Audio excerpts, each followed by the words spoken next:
اللہ الرحمن الرحیم۔ آج 29 جون 2025 آج ہفتے کا دن ہے۔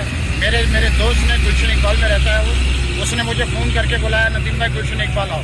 میں نے دیکھا حسن اسپیل سے لے کے المصطفیٰ ہاسپٹل تک ادھر جو لوگ جو کھڑے ہیں ایسی حالت میں کھڑے ہیں، میں بتا نہیں سکتا، اس لیے کہ ویڈیو بہت لوگ دیکھ رہے ہیں۔ میں نے دیکھا، میں نے کچھ تھوڑی دیر کے لیے محسوس کیا کیا میں لندن یا امریکہ میں کھڑا ہوں، لیکن نہیں، میں لندن امریکہ میں نہیں کھڑا، میں پاکستان کراچی کے شہر میں کھڑا ہوں، گلشن اقبال میں۔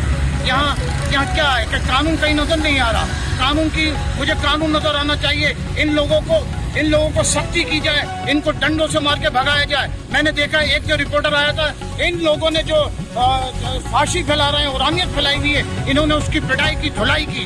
میں کہتا ہوں SHO گلشن اقبال صاحب، انہوں نے رپورٹر کی دھلائی کی، آپ ان کی دھلائی کریں قانون کے ڈنڈے سے، تاکہ یہ پتہ چلے آج تیسرا محرم ہے، ان کو شرم آنی چاہیے۔ علاقے کے لوگ، چیئرمین صاحب بھی اگر میری آواز سن رہے ہیں، MP صاحب بھی میری آواز سن رہے ہیں، ان لوگوں کو ان کو ہٹایا جائے۔ اگر ان کی غنڈہ گردی بدماشی ختم نہیں ہوئی تو خدا کی قسم میں ڈر رہا ہوں کہیں عوام سامنے نہیں آ جائے۔ اس لیے یہاں سے پتہ مائیں گزر رہی ہیں، بہنیں گزر رہی ہیں، بچے گزر رہے ہیں، یہاں پہ بڑے بڑے ریسٹورینٹ بھی ہیں، ان پہ کیا اثر پڑ رہا ہے۔ میری آواز، ندیم غفور کی آواز پہنچ رہی ہے۔